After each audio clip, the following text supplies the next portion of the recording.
Oh, yeah. The link's already gone through to him. If he joins us. CJ Williams is one of those kids, every year there's, we have this year's recruiting class, and then you have the following year's recruiting class. So he's class of 2022. He's a big receiver at Mater Dei, right?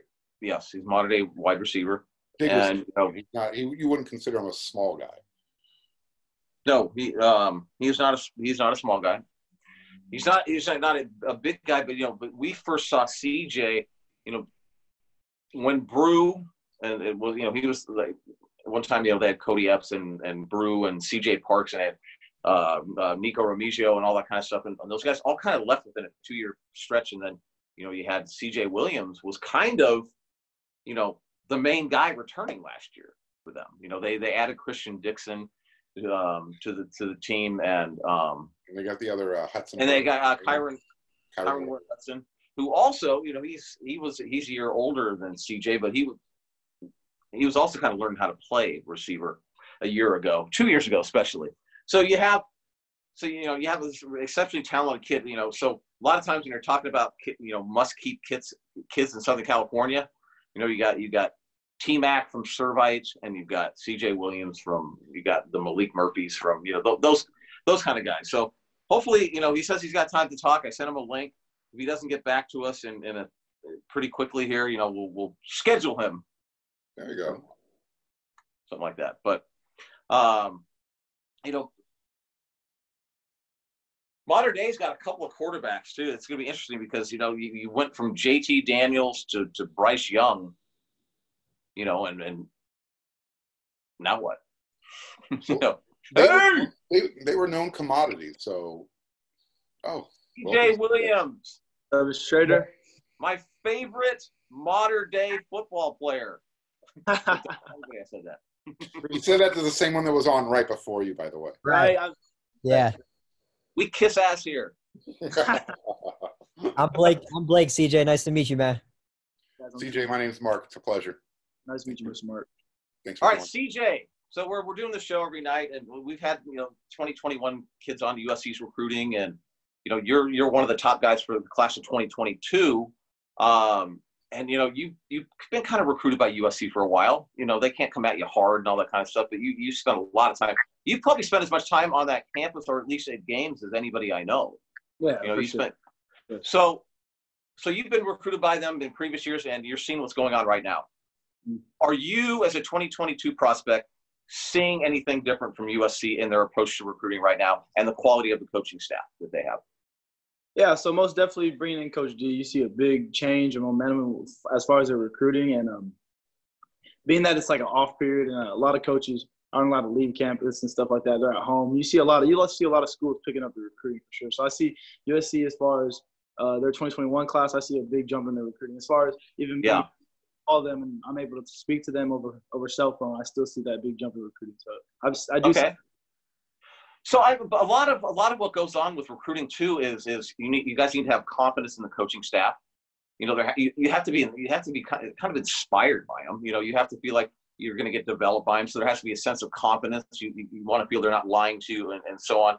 But where I'm going with my long-winded question here is there talk right now amongst you guys that like there are some, maybe USC's program maybe had made some significant changes and maybe it's a program to take a closer look at than you would have a year ago? Yeah, most definitely. I know as far as what they're doing, as far as before this whole situation happened, and where they're bringing a bunch of recruits on campus and bringing high-level dudes, as far as dudes that are local and dudes that are even out of the state. They're bringing them in. You can definitely see that there's a big change in momentum as far as their recruiting approach. I've been recruited by USC since that day at the camp, so I've always seen a lot of energy from them and a lot of love. So I'm blessed to see that. But I could definitely see it.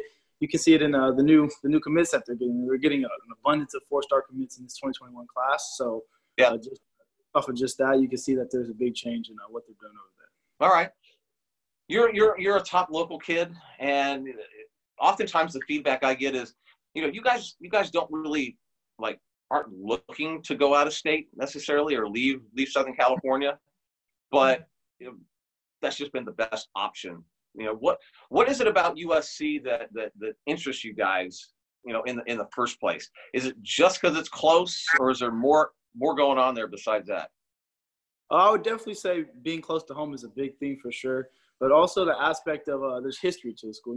You got a lot of top-notch players, and personally to me, I love the coaching staff. I talked to Coach Harrell, I talked to Coach Doje, and I talked to Coach Colbert, and when I can, and I love them. I love the offense that Coach Harrell was running over there. You saw it in the game against UCLA where they put up 4 wide receivers, put up over 100 yards. So that was pretty insane to watch USC do that.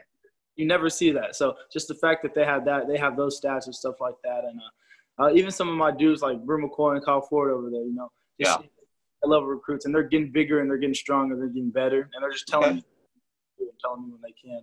That's an aspect that I enjoy about my USC for sure. CJ, speaking of guys like Brew and Kyle, what's it like for you? What was it like for you as a younger guy to sort of watch them and then join that program? And what's it been like for you since those guys have moved on and, modern day goes from JT to Bryce Young to who knows what's next? And what's that maturation process been like for you?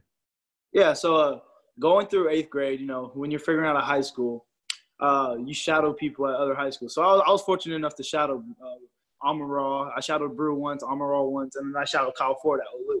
So just being able to see these dudes just go on and play college football, it's big. It shows me that I can go do it. And they were doing it at a high level for a long time in high school, and it shows me that I can go do it at a high level like I hopefully have been doing. So just seeing them go to USC and staying home, is very influential, I would say, because it shows me that you don't have to leave. You can still do it in your backyard and play the same level of ball and still make plays. Going from JT to Bryce, personally, I got to watch JT multiple times. I got to see that undefeated season he had his junior season, and I stood there astonished at that. And then I get to play with Bryce Young, and that astonished me even more because Bryce is just one of those once in a generation talents, and he legit had every tool in his arsenal, and he was a great young man. I look up to the dude, and I still talk to him to this day, and he was very humble. So you said you got to play with Bryce. Can you talk about that last game against Bosco and how that felt? But also, how does that drive you? Yeah, we're gonna have you on to talk about that big loss. It's not the loss. I know. I'm giving you a hard time. I know you are. This is actually going to be an interesting question. And I'm sure coaches put it to you this way as well. To use it as a learning experience to come back the next year. How are you using it? Yeah, personally, I don't see it as a loss. Also, I see it as a beneficial opportunity to learn something. We didn't lose that football game. We had them the entire time. We outplayed them. We just we played bad in the second half. You can watch the game. We were up by how much? 18 at halftime. I was there. Yeah, you saw it. I'm still shocked. Bryce is on fire. I think every single wide receiver we had, except for Cody Epps, who had been doing it all year, had a touchdown. So our offense was firing on every cylinder. They got a couple plays on the defense, but still the defense was playing outstanding. Second half, I think we went out there a little bland. Bosco played up to our level. They played good. DJ played the best he could have played in that situation, and he won the football game. They came out, not saying the better team, but better playing in the second half for sure. And based off of that, Coach Rawlinson mentions it all the time. We got to build off of that. When we were leaving so Raul will send out emails right now. So he'll try and motivate us because he's not in front of us every single day. So we need to find our self-motivation. In those emails, he'll say, or just turn on that last Bosco game. We'll go on the huddle, watch that. That's just what you need for the motivation. And that's what makes Coach Raleigh a great coach. Yeah. I was talking to these guys before you came on. I coached high school basketball for a year, so I use that type of stuff as motivation as well. Like you said, you learn from doing wrong. You don't learn from doing right. That is true. I mean, we were actually talking about that today, that you almost can't learn how to do things right sometimes until you do it wrong. But, we're talking about Rollo. But, man, this is another topic. We were talking about money today. Just tell me what you have gained from that, man. Coach Money is a great offensive coordinator at Modern Day, for those that don't know, Dave Money. Coach Money is a great dude. I've learned so much about football just in general from him. Sometimes with Money, it's a love-hate relationship. Sometimes he'll yell at you, then the next day he'll love you, but he's always doing the right thing as far as coaching. He always wants to see you do the best on the field. So that's always where he's kind of he's coming from all the time. And learning about the offense, like how to beat a zone coverage, how to beat a certain man coverage. That's really what Coach Money has taught me. You know, I feel like Bryce has also helped me understand this too in a little bits. Because I came up as a sophomore, played 8th grade football, was just more dominant than everyone, so I was able to just go on the field and just beat everyone. But then when you get to high school, you're playing dudes like my freshman year, we were doing one-on-ones against Elias Ricks and Darion and Jalen. I'm like, dude, can't get off these. They're sticking. Pretty awesome. I'll go home to my dad and be like, they got me. They knew my route. And he's like, no, they don't know your route. It's just they know the possibilities. And also just based off of that, just becoming a better wide receiver in general and learning the game of football and in sense of if they line up like this is what you want to do. And just different seeing the game from a different angle for sure is what Coach Money showed. Hey, CJ, is Coach Money still coaching any basketball over there? I know for a little bit he was coaching some of the freshmen. Yeah, I know. Last year he was a basketball coach. He was a freshman basketball coach. He helped out, so I saw him at a couple of games. He still does it. What's the interconnectivity like at modern day between the basketball and the football guys? Because it's, you know, there are a lot of schools in SoCal that have really good traditions in both programs, but probably none better than at modern day. So, what's that like for you?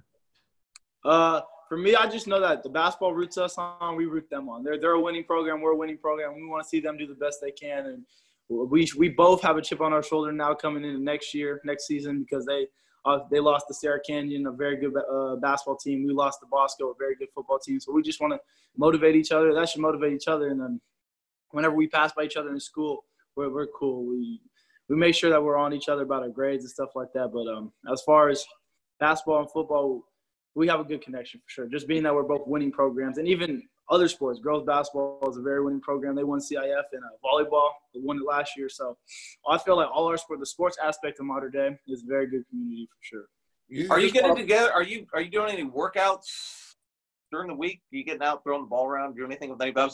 I was just at a park in Downey today, and guys are getting together like 3 times a week, just working out maybe for an hour and a half or 2 hours a day.